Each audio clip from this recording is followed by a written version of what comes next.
अच्छा जी, this is question number 3 और ये क्लास की प्रैक्टिस का ही पार्ट है। ये क्वेश्चन बाकी क्वेश्चन से डिफरेंट है क्योंकि इसमें जो है हमारे पास दोनों मेथड से करना है, plus there is a bit of change. वो हम अभी इसको डिस्कस करते हैं ट्रेडिशनल कॉस्टिंग और मार्जिनल कॉस्टिंग के पॉइंट ऑफ व्यू से। क्वेश्चन बहुत सिंपल है। उसमें हमें सेलिंग प्राइस गिवन है। सेलिंग प्राइस में हमें बताया हुआ 180 की सेलिंग प्राइस है। कंपनी की डायरेक्ट मटेरियल कॉस्ट 40 है, ये वेरिएबल कॉस्ट होती है। डायरेक्ट लेबर कॉस्ट 16 है, ये वेरिएबल कॉस्ट होती है।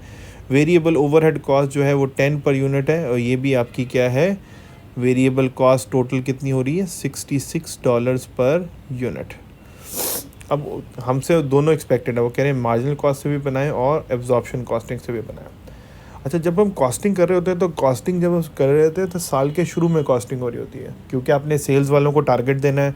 टारगेट पे वो पूछेंगे सर माल बेच के आएंगे, कितने का बेचना है, तो उसके लिए आपको प्राइस चाहिए। प्राइस के लिए आपको क्या चाहिए, कॉस्ट। तो साल के शुरू में कंपनीज क्या करती हैं, कंपनी क्या कर लेती है, बजट कर लेती है कि इतना बजट लगेगा, इतने बजटेड ओवरहेड आएंगे, हमें लग रहा है इतना एक्सपेक्टेड खर्चा आएगा। तो इस कंपनी ने भी कहा कि हमारा जो एक्सपेक्टेड खर्चा है ना वो 16 लाख आएगा और इसके अंदर हमें एक्सपेक्टेड है कि हम 12,80,000 यूनिट्स जो हैं वो प्रोड्यूस करेंगे। और ये जो यूनिट्स हैं इनकी फ़िक्स कॉस्ट जो भी आ रही है वो हम पर यूनिट पे लेंगे, मतलब जो कॉस्ट आ रही है divided by number of unit करेंगे तो हमारे पास एक यूनिट की फ़िक्स्ड कॉस्ट आ जाएगी। सेकंड डाटा जो दिया हुआ है ये बाय चांस सेम आ रहा है, लेकिन वो कह रहे हैं एक्चुअल खर्चा भी 16 लाख ही हुआ है। तो हमें क्या करना है, हमें फ़िक्स कॉस्ट पर यूनिट निकालनी है ताकि हमें कॉस्ट पता चल जाए। फिर हम प्रॉफिट निकाल लेंगे। फिर हम देखेंगे कि यार जो कॉस्ट हमने साल के शुरू में एस्टिमेट की थी, जिसकी बेस पे हमने सेलिंग प्राइस निकाली थी वगैरह वगैरह, जिसकी बेस पे हमने प्रॉफिट निकाला था, तो एंड में ख़र्चा चेंज होने की वजह से क्या मेरे प्रॉफिट पे कोई एक्चुअल इम्पैक्ट आएगा या नहीं आएगा। थर्ड चीज़ गिवन है हमें, सेलिंग कॉस्ट गिवन है 3,20,000। सेल्स हमारी 240 है, प्रोडक्शन हमारी 280 है, ओपनिंग इन्वेंट्री नहीं है और वो कह रहे हैं क्वार्टर का आपने बनाना है मार्जिनल कॉस्टिंग और क्वार्टर का आपने बनाना है एब्जॉर्प्शन कॉस्टिंग। अच्छा, स्टार्ट करते हैं। पहले स्टार्ट कर लेते हैं इनसे बजटेड से। तो कंपनी ने एक्सपेक्ट किया कि 16 लाख रुपए हम खर्च करेंगे और हम लोग 12,80,000 यूनिट्स बनाएंगे। इसका मतलब है ये तो हो गया टोटल एनुअल नंबर है। हमने बनाना है एक क्वार्टर का, तो इसका मतलब है एक क्वार्टर में हम लोग 4 लाख रुपए स्पेंड करेंगे और इस 4 लाख में स्पेंड करके हम कितनी यूनिट बनाएंगे, 3,20,000 यूनिट्स बनाएंगे। और इसकी बेसिस पे डिसाइड हो गया कि हम लोग 1.25 पर यूनिट की हमारे पास क्या आ जाएगी, फ़िक्स्ड कॉस्ट आ जाएगी। और ये याद रहे ये बजटेड है, एक्चुअल नहीं है, ये हमने साल के शुरू में एस्टिमेट कर ली, ₹1.25 की फ़िक्स कॉस्ट आएगी। जब हम एब्जॉर्प्शन कॉस्टिंग का सिस्टम यूज़ करते हैं, जिसको ट्रेडिशनल कॉस्टिंग कह रहे हैं, तो उसमें दो कॉस्ट होती हैं, एक वेरिएबल कॉस्ट होती है और एक फ़िक्स कॉस्ट होती है। वेरिएबल कॉस्ट हमने निकाली थी 66 पर यूनिट और फिक्स कॉस्ट हमने निकाली है एस्टिमेटेड 1.25। तो साल के शुरू में हमने एस्टिमेट किया कि हमारा जो एक्सपेंस है वो पर यूनिट टोटल कॉस्ट जो आएगी वो 67.25 आएगी। अब इसी की बेस पे ट्रेडिशनल कॉस्टिंग सिस्टम बना देते हैं।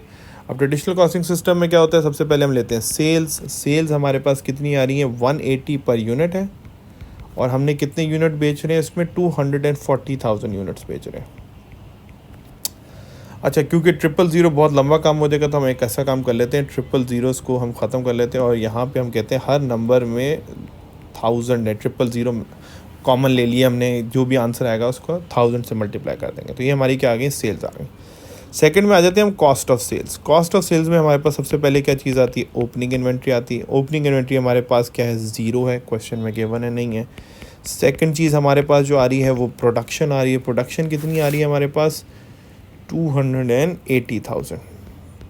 क्योंकि हम ट्रेडिशनल कॉस्टिंग यूज़ कर रहे हैं और हमने 000 कॉमन ले लिया, तो मैं 000 ही इसको यहाँ पे कॉमन एंड दे रहा हूँ। 280 मल्टीप्लाइड बाय 67.25। तो अगर 280 प्रोड्यूस किए हैं, 240 सेल किए हैं, तो क्लोजिंग इन्वेंट्री कितने की रह जाएगी, क्लोजिंग इन्वेंट्री रह जाएगी 40,000 units at 67.25। Opening stock plus production minus closing stock, आपके पास कॉस्ट ऑफ सेल क्या आ जाएगी, 240,000 units at the rate of 67.25। और आपके पास पीछे क्या आ जाएगा, ग्रॉस प्रॉफिट आ जाएगा। ग्रॉस प्रॉफिट कितना आ जाएगा, 240,000 यूनिट्स मल्टीप्लाइड बाय 180 माइनस 67.25। आप इसको सॉल्व करेंगे तो आपका आंसर सेम ही आएगा। सेलिंग प्राइस में से मैंने कॉस्ट माइनस कर दिए तो हमारे पास आंसर आ जाएगा। अब ये वर्किंग कर लीजिएगा, वर्किंग करके आप मेरे साथ आंसर रिकनसाइल कर लीजिएगा। ये आपका ग्रॉस प्रॉफिट आ गया। अब यहाँ पे एक मसला आ रहा है कि क्या जो आपने जब साल ख़त्म हो रहा है आप इनकम स्टेटमेंट बना रहे, तो आप ये जानना चाह रहे हैं यार ये ऐसे ही हुआ था या कुछ और हुआ था। तो कंपनी ने ये बताया कि जी एक्चुअल ख़र्चा तो आया है 16 लाख पूरे साल का, तो एक क्वार्टर में कितना आया होगा, 4 लाख का एक्सपेंस आया होगा। हमने भी यही एज्यूम किया था 4 लाख का एक्सपेंस आएगा, लेकिन 4 लाख में हमने एज्यूम किया था कि कंपनी कितने यूनिट्स बनाएगी, 3,20,000। कंपनी ने एक्चुअली कितने बनाए, 2,80,000 बनाए। तो अब क्या होगा, अगर नंबर ऑफ़ यूनिट्स बढ़ते जाएंगे, या मतलब यहाँ पे 280,000 की बजाय 320,000 लिखूंगा, तो फिक्स कॉस्ट पर यूनिट छोटी हो जाएगी। क्यों, नंबर ऑफ़ यूनिट ज़्यादा हैं, डिवाइज़र बहुत बड़ा है तो फिक्स कॉस्ट पर यूनिट कम होती जाएगी। डिवाइज़र छोटा हो जाएगा तो फिक्स कॉस्ट पर यूनिट क्या होती जाएगी, ज़्यादा होती जाएगी। तो अगर हम यहीं से देखें कि भाई अगर यही 4 लाख का एक्सपेंस अगर हम 280,000 यूनिट्स के ऊपर डिवाइड करें, तो पर यूनिट जो हमारे पास कॉस्ट आ जाएगी वो आ जाएगी 1.42 पर यूनिट।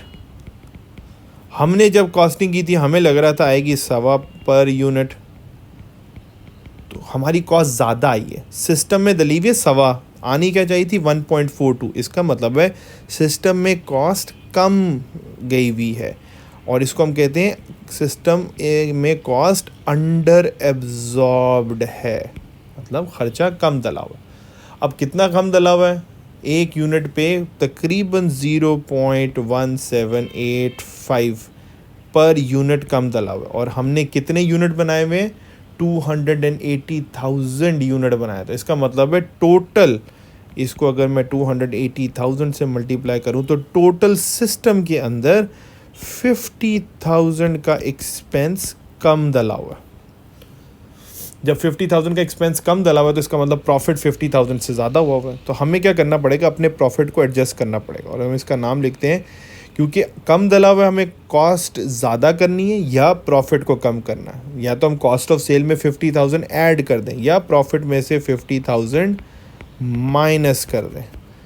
तो अगर हम 50,000 यहाँ पे माइनस कर देते हैं तो हमारे पास क्या आ जाएगा, एडजस्टेड ग्रॉस प्रॉफिट आ जाएगा। फिर इसमें से क्या आ जाएगा, इसमें से माइनस कर देंगे हम कंपनी की बकाया फिक्स्ड कॉस्ट, और वो हमारे पास क्वेश्चन में गिवन है, सेलिंग कॉस्ट गिवन है 320,000। तो हमारे पास क्या आ जाएगी, हमारी नेट इनकम आ जाएगी। अब हुआ क्या, यहाँ पे हमने बजटेड से स्टार्ट किया और बजटेड की बेस पे निकाला, फिर एक्चुअल के साथ एडजस्ट किया, और एडजस्ट करने के बाद हमने उसमें से क्या किया, फिक्स कॉस्ट माइनस की और हमने नेट इनकम निकाल लिया। ठीक है। सेकंड, दूसरा पार्ट हमारा था मार्जिनल कॉस्ट का। जब मार्जिनल कॉस्ट में क्या होता है, हम लोग लेते हैं सेल्स माइनस वेरिएबल कॉस्ट, और वेरिएबल कॉस्ट हमें पता है 66 पर यूनिट है।